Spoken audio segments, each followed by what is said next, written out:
settles slowly over the Aravalli hills. And as the last ray of sunlight touches the broken walls of Bhangarh Fort, a strange silence falls over the land.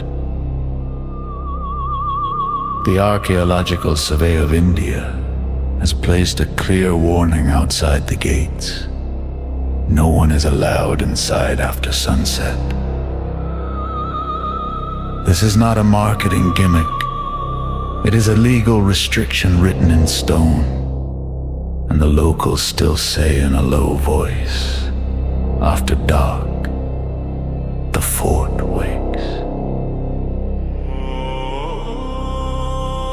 The story of Bhangarh is not a fantasy. It is not an exaggerated legend designed to attract tourists.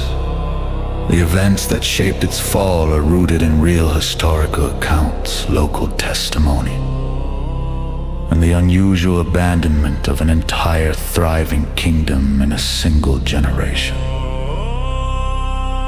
And every villager in the nearby area repeats one name when asked what truly happened: the Tantrik. Long before Bhangarh became India's most feared ghost fort, there was a flourishing kingdom ruled by the beautiful Princess Ratnavati's family. Travelers passing through the kingdom described her as intelligent, graceful, and admired far beyond her region. But admiration often invites obsession, and one man's desire would eventually turn into the curse that destroyed everything. His name, as preserved in local history, was Singya. He was a powerful tantric known for his knowledge of dark rituals and for the intensity of his devotion. One day he saw Princess Ratnavati at the marketplace, and from that moment he became consumed by her. He knew the princess would never look at him, never speak to him, never consider him. So he chose a path that only a man blinded by obsession could choose: dark magic. One afternoon, Princess Ratnavati sent her maid to buy scented oil. The tantric followed silently, his eyes never leaving the small bottle in her hand. Witnesses later described how he whispered incantations under his breath while staring at the bottle. He enchanted it, hoping that once the princess touched the oil, she would fall under his spell and come to him. But fate had other plans. A local man who had seen Singya chanting rushed to warn the Princess Ratnavati listened quietly, then asked her maid to hand her the bottle. With cold suspicion in her eyes, she lifted it and threw it onto a nearby large boulder. The moment it shattered, the rock trembled, rolled forward with terrifying force, and crushed the tantric. As he lay dying, he looked toward the fort with hatred and whispered a final curse: Bhangarh will fall. No one will live here again. Those who claim to have heard the story from their grandparents say the curse was spoken with such venom that even the earth seemed to react. History records what happened next. Within a year, a war broke out. Princess Ratnavati died. Some say on the battlefield. Others say the curse followed her. The people fled, homes were left unlocked, temples abandoned, markets frozen in time. A kingdom that once echoed with music and festivals was swallowed by silence.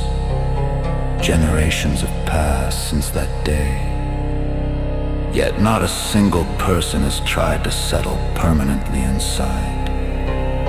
Bhangarh villagers who live around the fort still say they hear footsteps inside the ruins at night, or the sound of anklets moving across empty courtyards. A shepherd once told interviewers, if you stand near the fort after dark, you can feel someone breathing right behind you.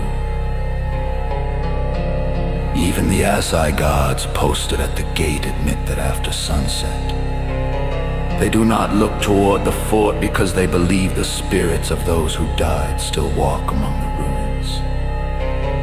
No one has ever spent a full night inside and come back with a normal story.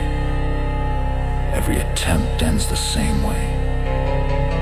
Panic, screaming, or sheer terror before dawn. A local priest explained it best during an interview. He said the fort is beautiful, but beauty can hide pain. And here, the pain is old, deep, and awake. When filmmakers approached the site to record paranormal activity, they were not allowed inside after sunset. They set up devices around the perimeter. Some captured strange signals, unexplained whispers, sudden temperature drops, and shadows moving across broken doorways though no one was there. One recorder picked up what sounded like a woman's voice. Faint, distant, almost pleading. But no one could follow the sound. The fort beyond the gate remained dark and silent, holding its secrets the same way it has for centuries. Bhangarh of today stands as a monument of stone. Fear, history, and tragedy. A place where a sorcerer's dying curse still seems to echo in the wind. And as the moon rises over the ruins every night, the villagers repeat the same warning for outsiders. After sunset, Bhangarh does not belong.